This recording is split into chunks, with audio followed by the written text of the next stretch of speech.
தமிழக அரசியலில் இந்த தேர்தல் மிகப்பெரிய மாற்றத்தை ஏற்படுத்தும் என முன்னாள் அமைச்சர் வைகை செல்வன் தெரிவித்துள்ளார்.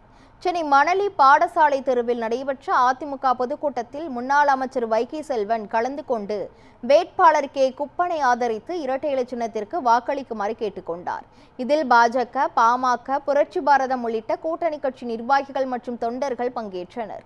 பின்னர் செய்தியாளர்களிடம் பேசிய அவர், அதிமுகவுக்கு மக்களிடம் மிகுந்த ஆதரவு இருப்பது தெளிவாக தெரிகிறது என்றும் தேர்தலில் அமோக வெற்றி பெறுவோம் என்றும் நம்பிக்கை தெரிவித்தார். மேலும் திமுக மற்றும் அதன் கூட்டணி கட்சிகளை கடுமையாக விமர்சித்த அவர், தமிழக அரசியலில் இந்த தேர்தல் மிகப்பெரிய மாற்றத்தை ஏற்படுத்தும் என்றும் கூறினார். விஜய் கட்சி இன்னும் வளர்ச்சியடைய வேண்டிய நிலையில் உள்ளது என்றும் மக்கள் சரியான தீர்ப்பை வழங்குவார்கள் என்றும் நம்பிக்கை தெரிவித்தார்.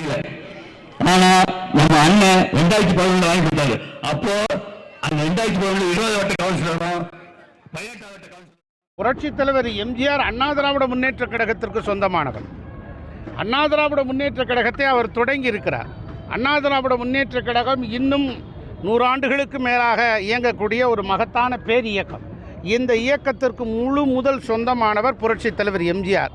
ஒரு இயக்கத்துக்கு சொந்தமானவரை, இயக்கத்தின் தலைவராக இருக்கிறவரை இன்னொரு இயக்கம் சொந்தம் கொண்டாடுவது அவர்களுக்கு தலைவர்கள் பற்றாக்குறையாக இருக்கிறது. விஜய்க்கு தலைவர்கள் பற்றாக்குறையாக இருக்கிறது என்பது தான் தெளிவாகிறது. செல்வ பெருந்தகை திராவிட முன்னேற்ற கழகத்தோடு கைகோர்த்து கொண்டு இருக்கிறார். அவர் காங்கிரஸ் கட்சியில் இருந்தாலும் கூட திமுகவின் பி டீமாக இருக்கிறார். ஆகவே அவரை அழைத்து பயன் இல்லை என்பதை திரு ராகுல் காந்தி உணர்ந்திருக்கிறார்.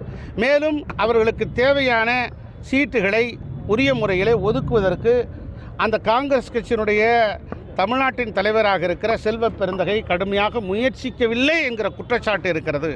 இந்திய சுதந்திரத்திற்காக போராடிய காங்கிரஸ் கட்சி திமுகவுடன் சீட்டு வாங்குவதற்காகத்தான் அதிகம் போராடியது. சுதந்திரத்துக்காக போராடியதை விட திமுகவில் சீட்டு வாங்குவதற்கு தான் அதிகம் போராடியது. ஆகவே இப்படிப்பட்ட போராட்டத்திலும் ஆர்ப்பாட்டத்திலும் பிரச்சனைகளிலும் எழுந்ததற்கு காரணம் இங்கு இருக்கிற தலைவர்கள் சரியில்லை என்று திரு ராகுல் காந்தி உணர்ந்திருக்கிறார். ஆகவே அவருக்கு அழைப்பில்லை.